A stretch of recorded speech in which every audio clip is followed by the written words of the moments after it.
Hello guys! Malapit na tayo sa Whiteface Mountain, upstate New York. Picture muna tayo bago tayo pumunta sa tuktok. And this is 4,867 feet above sea level. Hindi prepared yung suot namin na umakyat dito kasi hindi namin alam na degrees Fahrenheit pala yung nakita namin sa internet nung chinek namin yung temperature. Ang alam namin is 22 degrees Celsius. So kung i-convert natin siya, nasa negative 5 degrees Celsius pala yung temperature dito. Kaya sobrang lamig na lamig kami nung andito kami. At dahil maganda tayo, ipagpatuloy natin ang pagvi-video kahit nanginginig na tayo sa lamig.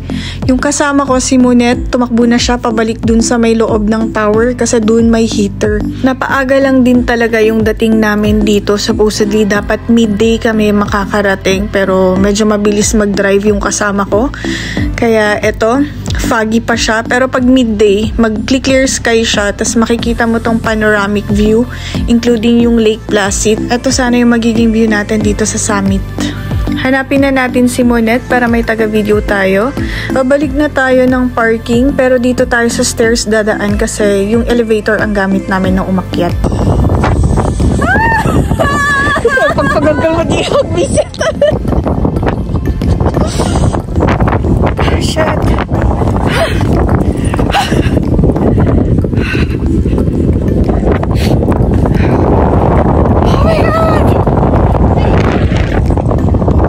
Kung ako ay pababa, ito naman si Monet, paakyat siya. Ewan ko kung saan siya galing.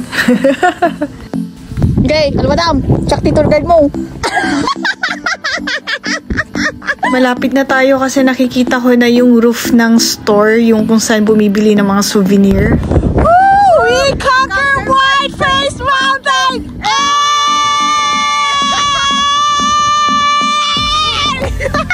There are times na talagang abot ng negative 43 degrees Fahrenheit yung temperature dito. Kaya guys, be prepared when you want to come here and visit Whiteface Mountain.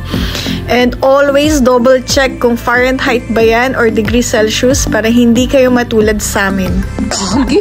Nakabili na rin tayo ng souvenir so ididikit na lang natin dito sa sasakyan ni Monet ang sticker na kanyang kinokolekta. So habang pababa tayo, nag-clear na yung sky, gumaganda na yung weather, medyo lumalabas na rin yung araw. Matatanaw na din natin dito yung Lake Placid, which is ito sana yung view natin nung nasa summit tayo. Since kulang na kulang talaga din tayo sa oras, kailangan nating habulin kasi may mga side trips pa tayo and yung travel natin is 7 hours from Toronto to upstate New York, then another 7 hours ulit pabalik ng Toronto. So 14 hours tayo mag-drive ngayon. So, andito na tayo sa High Falls Gorge. Isa din to sa pinupuntahan ng mga turista dito sa upstate New York. So, tara, pasukin natin at tignan natin. Let's witness what is High Falls Gorge can offer.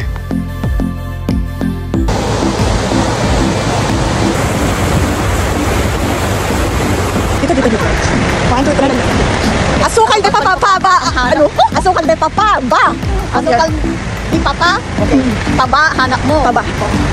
After 365 days of walking guys, narating na din natin yung falls. Some part lang is under maintenance, under construction siya, kaya hindi na tayo bababa.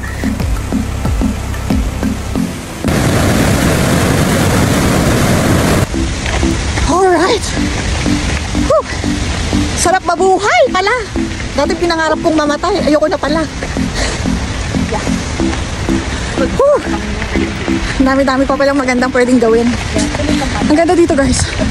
High Falls Gorge, New York State.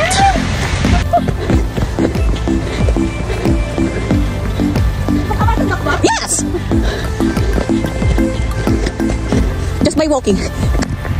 Okay, change outfit na tayo. medyo minute na guys. Sa daming bundok sa Pilipinas, hindi ko naisipang akyatin. Yung mga bundok pa dito. Oh, ito pala. One more falls to go. So, on the way na tayo doon. Then, after that falls, balik na tayo ng Toronto kasi para hindi tayo masyadong magabihan sa biyahe. So, yung tuktok ng bundok na nakikita nyo yan, dyan tayo galing kanina. Dyan yung Whiteface Mountain.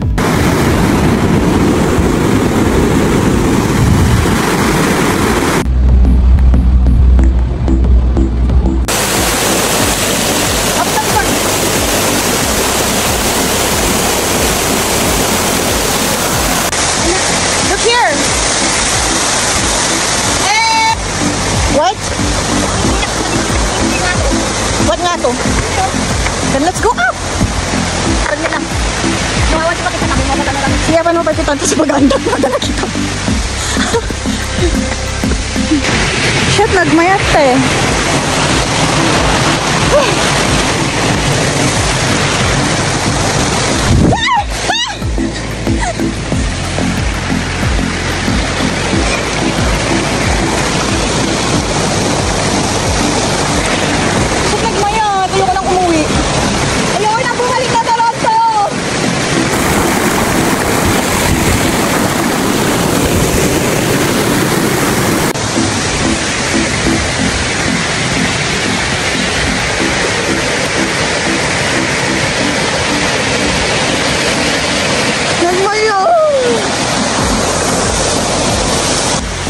Nana nakargaan sama tibu-tubo do ulok.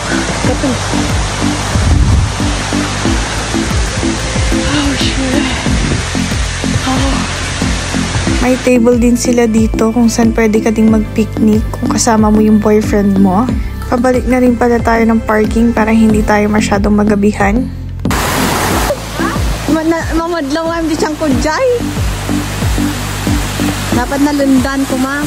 Ito yung border ng Canada and US sa bandang Montreal. Walang masyadong pila kaya uwi na tayo. Let's go! I hope you enjoyed watching my video. Bye-bye!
Gusto mong i-date dito yung girlfriend mo, pwede din. May naka-ready na siyang table kung saan kayo pwedeng umupo at kumain.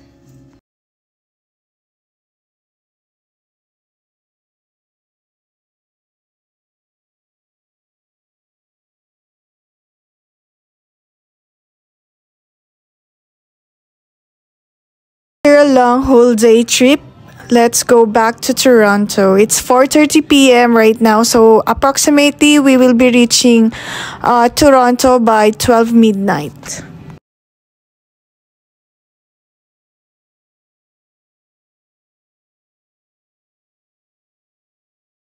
Ito na, papasok na kami sa Canada border. Oh my God! We're going back home now.